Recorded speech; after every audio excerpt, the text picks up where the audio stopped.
13.5%. And then enter. Then in AC, enter value. In A3, sorry. A3, enter value. Then in B3, equal to B1 plus B2.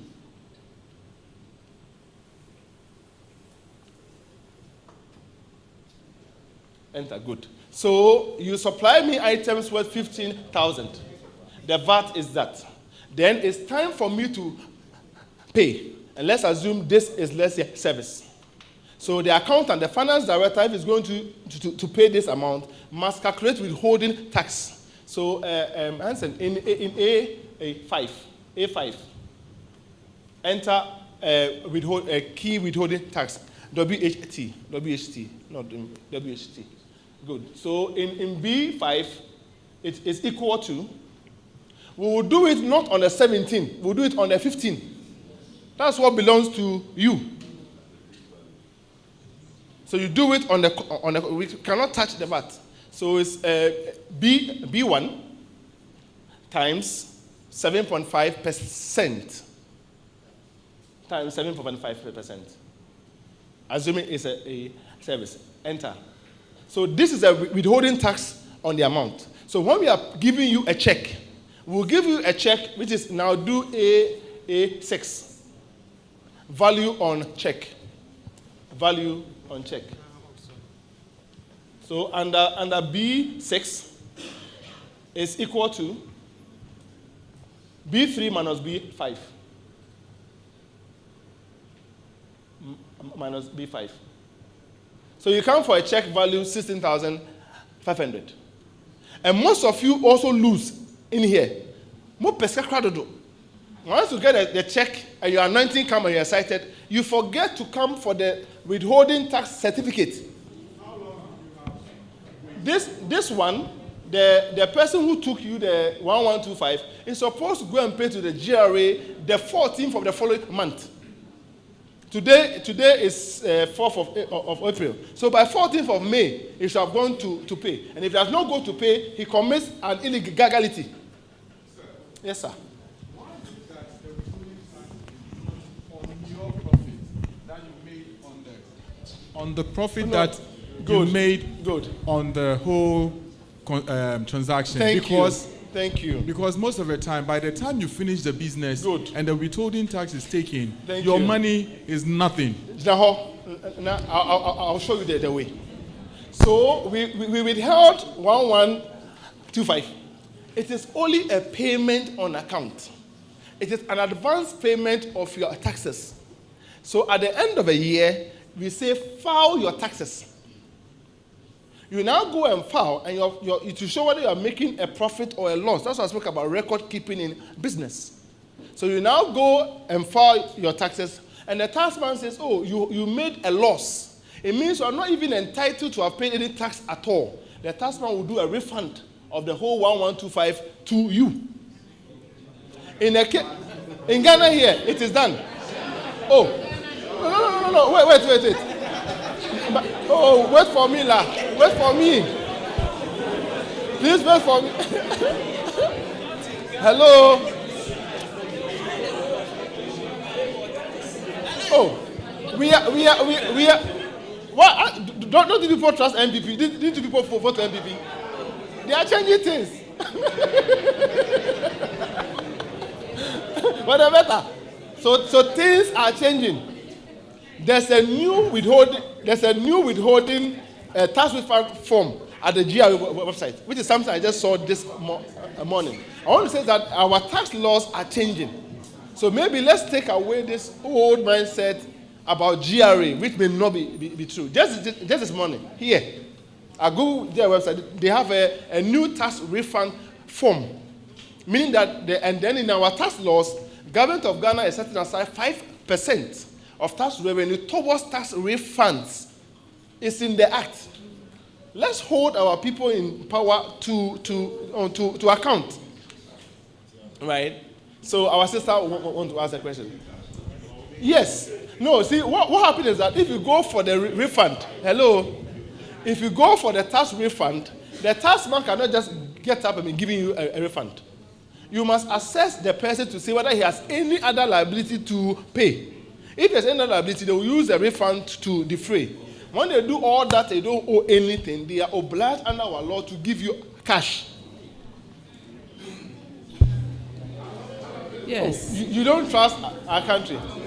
It depends on the case. I cannot say a week or a month, but it depends on the case. Yes. Sir. Hello, let us start to talk. Can you stand up? Can you stand up for the camera, please? Yes, I want to find out about this filing. Where is the guy? Yeah, sister, yeah. The filing tax returns. Okay. If we had not been here, I'm sure a lot of us wouldn't know the things you are saying. Thank you. And that is what is happening in Ghana. I agree. Many things, social security, GRA and all that, they don't go around, or they have no forum where they educate the public for them to know what their rights are and what their obligations are. So many times you are just caught unawares, and you are, like you're saying, you go through you want something so dire, and all of a sudden they tell you, because you don't have this, you can't do this and all that. So it's talking about education. Education. But apart from that, I think that I've had an experience where you have overpaid or something, and then they have to give you your money back. They'll tell you, they'll hold it against the following years.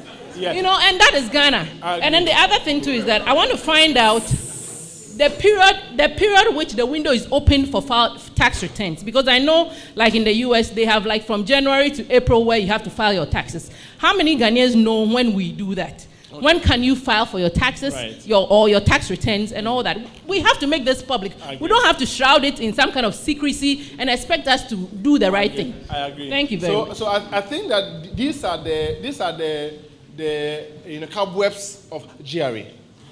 From the trend I see now, I now see a very open GRA. And some of you even receive text messages telling you GRA is due. So I see a GRA that is going through a certain transformation, and we have done so many years ago. So I'm not holding forth for GRA at all.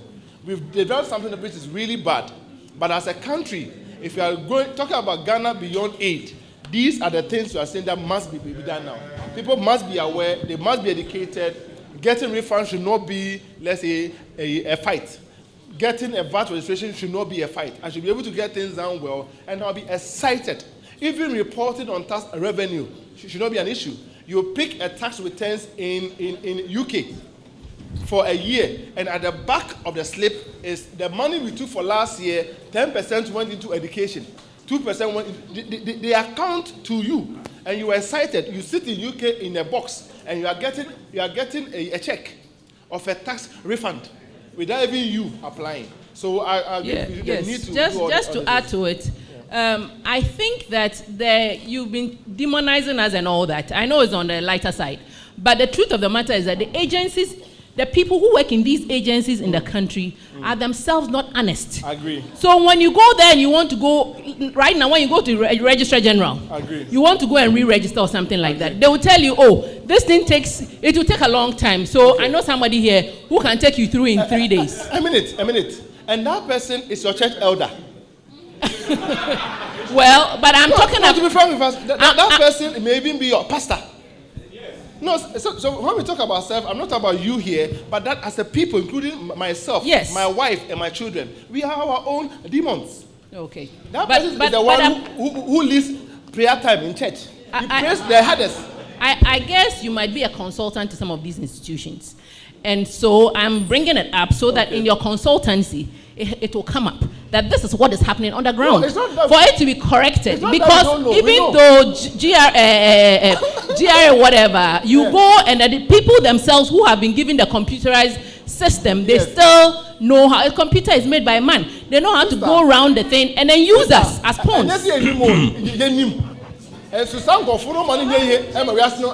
Well, there's advocacy platform for that. So we know. The government is also doing something about ease of doing business, and there are reforms ongoing. So don't let us belabor the point that these inefficiencies that existed yesterday are going to continue. That's why you have business organizations that do advocacy and can, if you let us know the constraints and challenges. We've been working on how to obtain license permits and certifications for 3.5 years. So we know the rules, and we know, and we're also working with World Bank and Ministry of Trade on reforms. So anything of this nature, please let us know, and there are ways for us to get it across so we can get an efficient private sector delivery, public sector delivery for private sector improvement. So many questions. Yes, please. Okay. Ask a question, so let's address. Please, our lady must ask a question. Yeah, do. Oh, Uncle, do. After she can do it. Yes. Just a minute. Mine really is just a comment. Okay, please do. We are very grateful for this opportunity. Thank you. And just from the mood that you see in here, you realize that you need to do a lot more. Thank you. The meetings may have to be a lot more. Thank you. Now, on the issue of this thing, wouldn't all these problems have been averted if we had ID numbers, ID cards, Thank you. which have been promised over and over and over again? Sir, let me interrupt you here. Yeah, yes. The thing is going to be the mother of all IDs. It's going to be the basis of all your national identification, your passport, your social security, and everything. But we're starting from somewhere. Can't we have the ID? Sir, the ID, if you have a thing, you can now use that to get your passport. You can use that to get your national ID. You can use that to get your social security system. That is the basic. We're starting from somewhere. So but let's not jump into getting a different ID that is not synonymous with the 10. 10 is for everybody that's going to be born from the cradle until they die. It's never going to change. But we're starting from somewhere. Sir, it's done elsewhere. Now we're starting. You, an adult, you don't have a 10. They're trying to get that together so you would.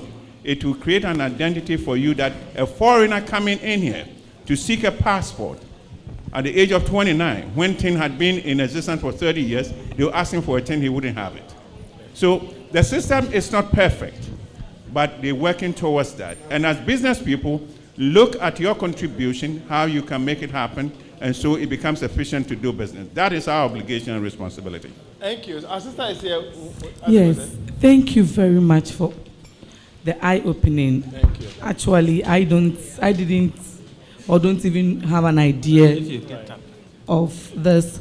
But going to, I'm using an example, Tama Community 4, for example. When you go there, everybody is working in her room, Okay. in the bedroom. Okay. Just because, one, I had to go through a lot of struggle to set up my container. Okay.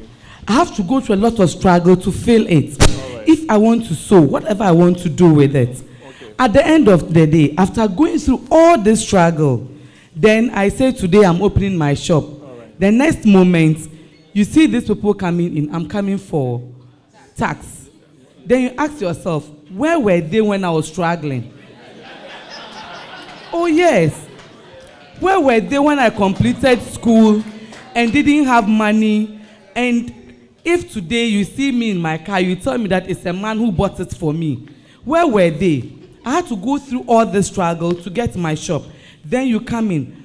Daddy, a lot of people are hiding and don't want to come out to even set. When you even get the money to build a container, where to put it? The landlord is taking 50 Ghana a month. No withholding all those things. I now come and pay. All right. I guess if you don't take care, I can't do anything. So we'll look for another. Maybe we don't have an answer. We'll look for another day and go along with our taxes. So observation well noted. Please, ladies and gentlemen, we're here to build your capacity. Those issues are not going to wash away. We will have another advocacy platform to discuss that. But let's get the opportunity to learn the skills of doing business. This is the reason why we're here. The advocacy action will come on with the complaints and challenges that you're facing. But we want to equip you with the technical competencies and skills. And that's why we engage the professors to do that for you. So let's look at that perspective. Yes. The issues, you can call me, we can address it, We have meetings with the economic management team, with the presidency, and we bring that across to them.